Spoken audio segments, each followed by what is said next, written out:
right, joining me now is Bellator lightweight Saad Awad, who will be back in action on January the 29th at Bellator 273 when he meets Chris Gonzalez. Saad, how are you, sir? I'm doing great. How are you, Ryan? I'm good. It's nice to see you again, man. And the last time that I did talk to you was right before your big fight with Nate Anders. And I got to tell you, man, I think a lot of Nate Anders. He's a tough fighter, and you went in there and put it on him. You looked really, really good in there. How pleased are you and your team with your performance? I was pretty pleased. It's always the best to get in and get out without injuries. I think that's the number one thing I try to do, or a lot of people try to do. So to be able to go in there and get out without any major injuries was awesome. To get a first round finish the way it happened was pretty cool. So we're excited. Yeah, and with how good you looked on your feet, you said to me in the interview leading up to the fight that you really wanted to kind of showcase your evolved skill set being down there at Fortis MMA. Did you just feel like a different fighter in there? Because you kind of looked like an evolved fighter. Yeah. I mean, I mean, a lot of people don't know, but for the past couple of years, I haven't been able to use my wrestling because I had back issues. So every camp I'll do it without wrestling. And as a fighter, any fighter knows that you can't have a camp without being able to wrestle. So my back's gotten better. I did a few things to fix it, and since I've moved here, I've been basically having wrestling based camps, and I wanted to go out there because I knew Nate Andrews was a striker that had good jiu-jitsu, and I was like, I want to go. I want to take this dude down. I want to wrestle a little bit. I want to showcase my jiu-jitsu because I never ever get to do it because I never want to go to the ground because I had a jacked up back. I only went to the ground when I had to. So that fight, I kind of wanted to go to the ground, and it didn't turn out, which turned out better for me in the long run. But yeah, I'm excited, man. I'm excited to showcase my skills. Now it's been about a year, a little over a year since I've been here, and I feel like I've gotten, you know, a lot better. Do you feel that win over Nate was kind of like, your coming out party again to let everyone know, like, hey, I'm still here. I'm not going anywhere. You're gonna have to deal with me for a while longer. Yep, 100%, man. I mean, Nate had a great record, and he was coming in. He's former champ in the organization that he had fought for before the last one. Before that, he did pretty good in PFL.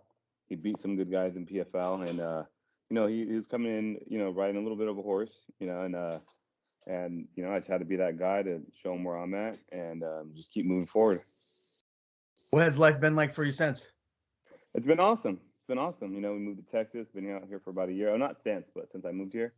It's been great. Just been grinding, man. We have a lot of good guys at the gym at Fortis. There's literally guys fighting every weekend. There's about 20 guys on the UFC roster right now. So we have literally every weight class. So we've just been grinding with all of them. Yeah, and the last time that we did talk, you mentioned, a few of the guys that you're primarily training with and sparring with. Any new wrinkles to who those faces are, or has it been pretty much the same guys that you had mentioned previously? I mean, there's so many guys there. So like the camp before, I was kind of sticking with the same guys, but now it's like I've been getting a mixture of all the guys from 35 pounders up to the 70 pounders. Like I train with Ramez a lot, Brahimaj. I train with Abdul Kareem Sawadi a lot. Ocho, Steven Peterson. He's fighting a week after me in the UFC. Me and him's been pushing a lot. He's a 45 pounder, but he got a motor on him. And then there's young kid Ian. There's Austin Lingo. The list is nonstop. Jeff Neal, 70 pounder. And the list is literally nonstop in that gym. And once you think you're doing good, the coach will throw someone else at you that's a little bit bigger or a little bit stronger, and then knock you right back off. So there's no room for egos in that gym. There's always someone that's going to push you, and that's what I love about it. Is there one guy that is known for maybe going harder than everyone else? I mean, there's always got to be that one guy, kind of like the what's his name there, the middleweight up there that's making a lot of noise in the UFC. I'm blanking right now, but Sean Strickland. He goes hard. I used to train with Sean. I don't know if you remember that or not, but I used to train with him back in Millennia, and he was. I mean, I guess he always did kind of go hard. Now that I think about it, you know what I mean. I was gonna say he wasn't really that. I guess he wasn't that. He was vocal actually. He was. We just knew him as Sean, and the way he was, crazy Sean, and he would go hard. I mean, we sparred a lot, me and that guy, and now he just he started jumping around gym to gym and just sparring everybody, and now it seems like he's just going mayhem with it. But no, we don't have that at the gym. I don't think the coach would allow it. We're all pretty close, and we all spar really hard, but it's all controlled at the same time, and we push each other to our limits literally every day, and being like out of the pocket, like going a little bit way too hard, like trying to hurt people or trying to like fight people like that, it wouldn't be allowed in that gym. That would be the first and last time somebody sparred there if they're doing some shit like that. Nothing against Sean, but that's why the team is where we're at. That's why we have such a good record, and that's why we all push each other and we're all evolving the way we are, because we all respect each other to that sense, and yeah, so that's pretty much why. I think it's safe to say that the family and yourself have all adjusted to Texas, and things are pretty much like normal, like they were in Cali before.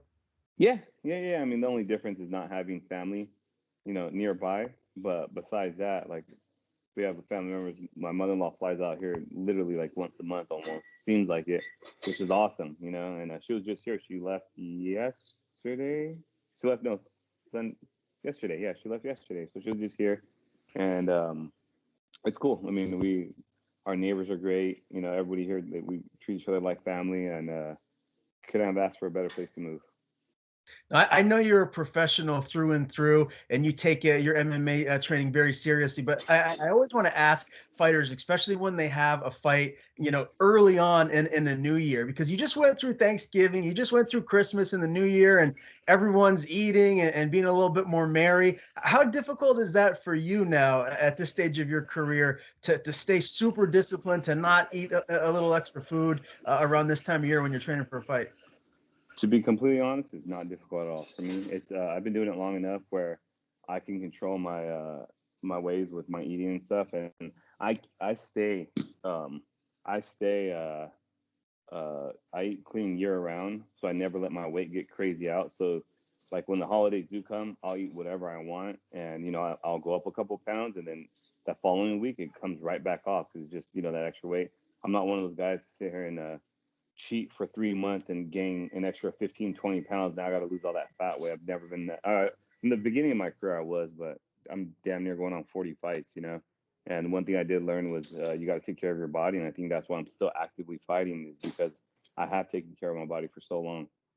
Yeah, very well said. Now, I wanted to get your thoughts just on the Bellator ranking system and how that's all shaken out right now. I was actually looking at the rankings before we went live here, and you're not in the top 10. I got to imagine that's something that you want to change very, very soon, hopefully this year. What is your overall thought process on how that looks and what Bellator is doing?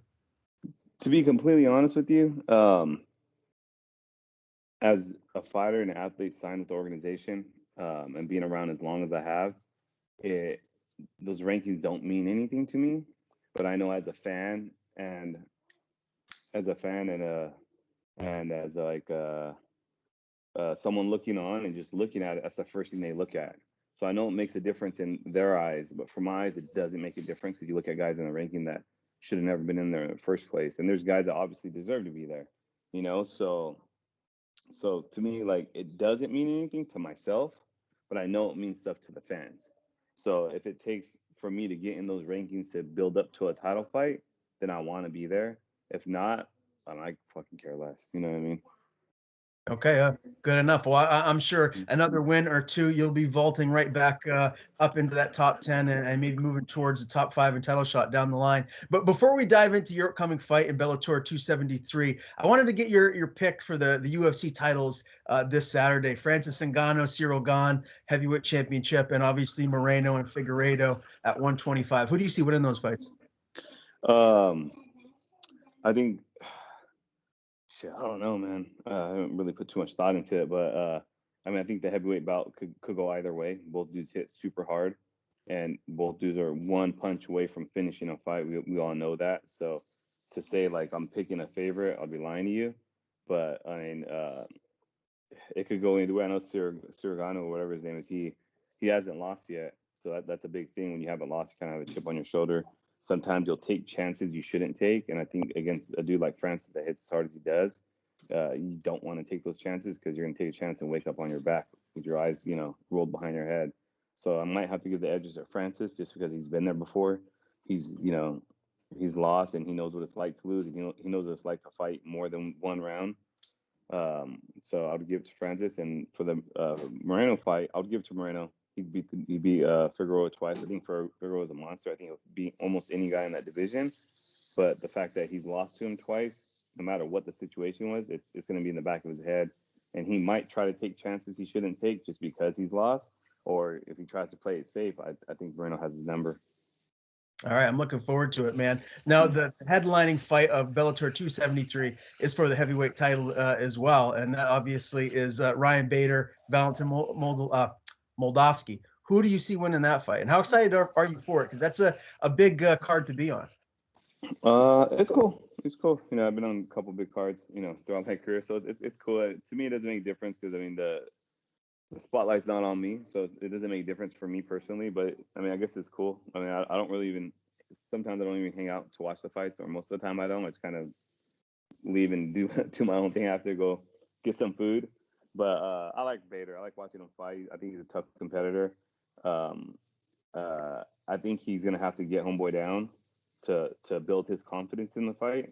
And if he gets him down, if he's able to get him down early, I think homeboy's in trouble. I forgot his name, but I think he's gonna be in trouble. But the kid's young, he's strong, he's tough. I think he's gonna be extremely hard to take down. So I want to say it's a coin toss. Yeah, I'm looking forward to that one. Now, this is going to be in Phoenix, Arizona. I think it's a little bit closer to where you're at now than having to travel all the way to the Mohegan Sun in Connecticut, which we were talking a little bit before we went live here. Who will be in your corner come fight night? I got my coach, Saad Awad, the general. He's going to be there. And then I got Ramez Brahimaj. He's a 170 pounder. He fights in the UFC.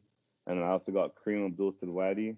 He's a up and comer. Should get signed any day now. He's a lightweight, but he's been my main training partner since I moved here. He's a tank. I think he's the future. He's one of the future guys of fighting. He's one of those dudes that's been doing MMA since he was a kid. He's like a new generation fighter versus a lot of us that started wrestling, then we mixed in some jiu-jitsu or mixed in some boxing. He's one of the guys that started MMA as a kid, and he's still young. I think he's 24, 25 years old. He's been doing it for a while now. And yeah, he'll be there too. All right. So Chris Gonzalez is 6-1. He's actually coming off the only loss of his pro career. What kind of a fight do you think you're going to get from this kid? Obviously, coming off a loss, he's going to be, bringing it to you even more so. He doesn't want to drop 2 in a row. So what are you expecting come fight night? I'm expecting him to come tough. You know what I mean? He's a competitor. He's been competing in wrestling for a while, so he has that competitive mindset. So I think he's going to come hard. I think he's going to come to try to prove a point. The fact that he got knocked out his last fight and being his only loss, he's going to either prove a point that he has a chin and try to stand and show what he got, or he's going to play it safe and try to wrestle me and try to edge out a win. So I'm ready for wherever the fight goes, and I'm excited about it. I think it's a good matchup, and then just move forward from here. How do you see it going? Do you think you'll get a finish, or do you feel like this is going to go the distance? I mean, I always think I'm going to get a finish. You know what I mean? I know. Like when I land, I know I hurt people, and I know in a fight, we throw so fast, the gloves are so small, and I think my chin's strong enough to hold up, for me to take one and give one. So I always say I'm going to get a finish, no matter who I'm fighting, and I don't think it really sits too well him coming off of a knockout loss, for the ball to be in his court to that sense. So I think hopefully I'll get that finish too. How active are you trying to stay in 2022? As long as you're healthy, are you trying to fight as much as possible? As much as possible, man. You know what I mean? I'm trying to fight as much as possible. Whatever fights they give me, as long as I'm healthy, I'm going to take them. I'm going to try to fight as many fights as I can and go from there. So current contractual situation, do you have a new deal with Bellator, or is this the last fight on your deal? No, I got a couple fights. I have a couple fights, yeah. So I'm just taking it one fight at a time. A lot of Bellator's letting a lot of people fight out their contract. It's kind of the new thing that a lot of the organizations are doing now. They're kind of putting the weight on the fighters and letting them fight it out. I'm fortunate enough to have been with them as long as I have been, and I'm thankful that they've always given me a new contract and able to keep me pretty busy. Besides COVID and kind of messing things up for everyone, but I'm thankful they've been able to keep me busy, and I just want to go out there and fight as much as I can, and then go from there.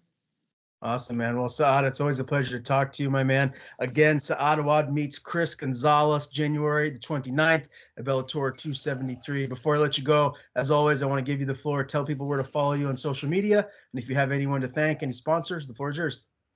Yeah, follow me at Saad MMA, SAAD MMA. That's on all the platforms. And if you're in Phoenix, come on and check it out. If not, I believe we're on the undercard, so you'll be able to stream the fights live on the Bellator YouTube channel. And just shout out to all the guys from the gym that's been grinding with me since I've been here. You know, they all treated me like family. Big shout out to all the dudes at Fortis MMA. You know, we push each other like brothers, man. I couldn't have asked for a better gym to join. And thank you for your time. And hopefully we'll get the victory interview after this.